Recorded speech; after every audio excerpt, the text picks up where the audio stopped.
March and April are going to be a little intense in Minnesota and around the country for that matter. There's going to be a lot of people watching an upcoming trial. You see, March 8th is the jury selections, and March 29th is the opening arguments to the Derek Chauvin trial, murder trial. If you don't know who Derek Chauvin is, I'll remind you. You'll remember. Derek Chauvin is the Minneapolis police officer that had a man of color in custody, on the ground, in handcuffs. But yet he still thought it necessary to put his knee across George Floyd's neck. And he kept it there for 8+ minutes. And we know this because the entire thing was video recorded. People were yelling at him, saying, "You're killing him, you're hurting him," whatever. And Chauvin just stood there, actually kneeled there on his neck, without any regard or without any emotion. But when it was over and done, the suspect, as it were, George Floyd, died. And it was right there for the world to see. And frankly, the world got pissed off.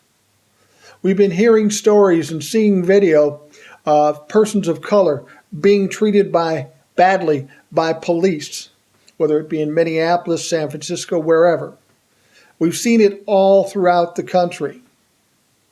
It is racism at its worst, because you've got somebody with power and somebody with no power, and the people with power take full advantage to the point that these people out of power are killed. And then after that happens, there is no payment made by the people who committed these crimes. They're always let off. And that pisses off people. It should piss off people of color, and it should piss off Caucasian peoples too.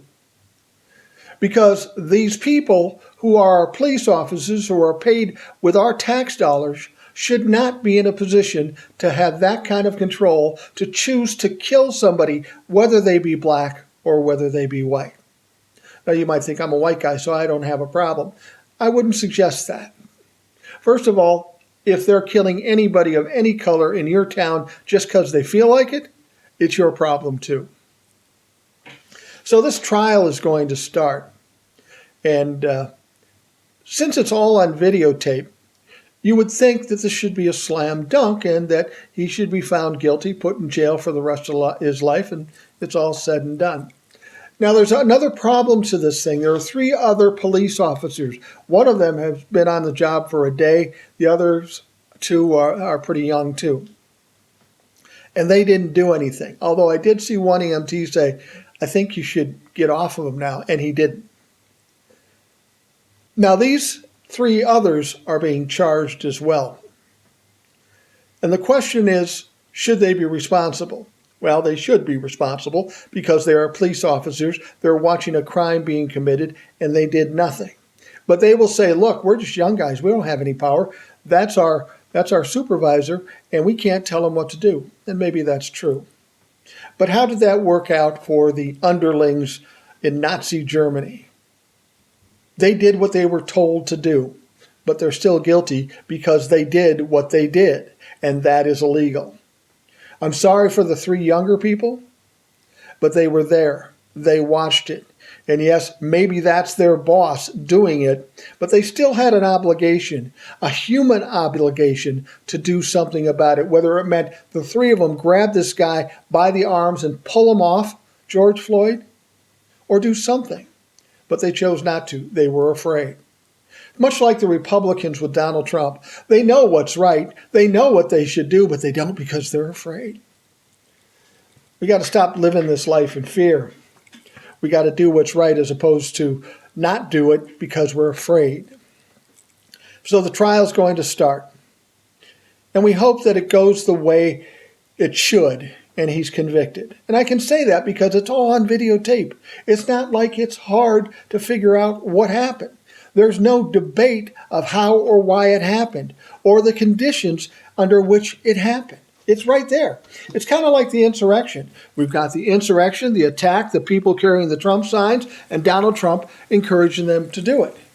There's nothing to debate. It's all right there in front of you. It should be easy. But my guess is it'll be maybe a long, drawn-out trial. And there'll be a lot of questions about it. And there shouldn't be questions. There is no question. Now, people will say, we should defund the police. Well, that doesn't really make any sense. You got to have police. You have bad people, and those people need to be handled by police. What really needs to happen is the police have to behave like they're supposed to, like they're charged to do. They don't have unlimited powers. They know that, and they should be held to account when they exceed those powers. But I'm going to tell you where the real problem in this mess is. It's not about defunding the police, because the police have to be there. Where the problem is in the police unions and the chicken shit administrations. I'm telling you, when a police officer does something horrible and they get off, why do they get off?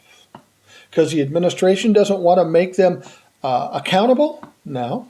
It's because the union has too much power and they're inflicting it on the administration, and the administration is too afraid to stand up. That's where the problem is. If you put somebody out in the street and they kill somebody and they go to jail, that shit stops pretty quickly because people understand I'm going to have to pay a price. But if you keep putting police officers out there and they can do whatever they want, they will continue to do whatever the hell they want. They've got to be accountable. But the unions make sure they're not. And the administration is too afraid to fight with the unions. So now we know where the problem is. That's what we need to fix. We need to defund the unions, or at least make them accountable for what goes out on the streets. And we need to embolden our administration to make some hard choices. Don't be chicken shit. If somebody kills somebody on the street and they work for you, they should be charged and gone. There should be no explanation. Oh, well, they could have done this or they could have done that. That's bullshit. The moment the police started hurting innocent people, that's a problem. They should be charged and they should be gone. Now, here's the most racist thing I've heard recently. There'll be people saying, well, George Floyd did drugs, or George Floyd had a criminal background. So the fuck what? Do you not understand the Constitution, the Bill of Rights, or just standard state laws? George Floyd could have been a serial killer. But even still, that doesn't allow a cop, unless he's in danger, to kill a human being, to charge, convict, and execute somebody on videotape, for Christ's sake. What George's background had no matter at all. Okay, he's a criminal. Bring him in, charge him, let him get a lawyer, and go through court. That's how it works. That's the Constitution. That's the Bill of Rights. That's state law. So don't tell me George is a bad guy or a good guy. None of that fucking matters. None of it matters. What matters is how our system works, how democracy, how our Constitution, how our Bill of Rights, and how state laws work.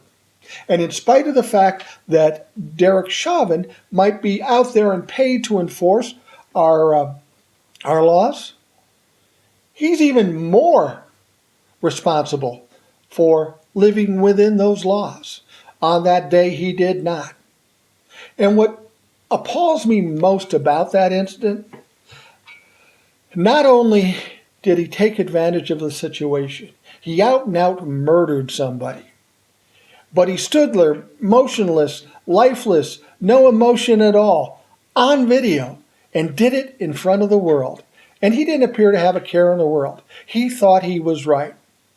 Well, he wasn't right. What he was doing was illegal. But he just stood there, steadfast, said, I'm Derek Chauvin. I can do whatever the fuck I want. No, Derek, you can't. And I'm hoping that we'll get this taken care of. You'll be put away, and we can get some accountability back into our police forces. See you again on Rational Boomer.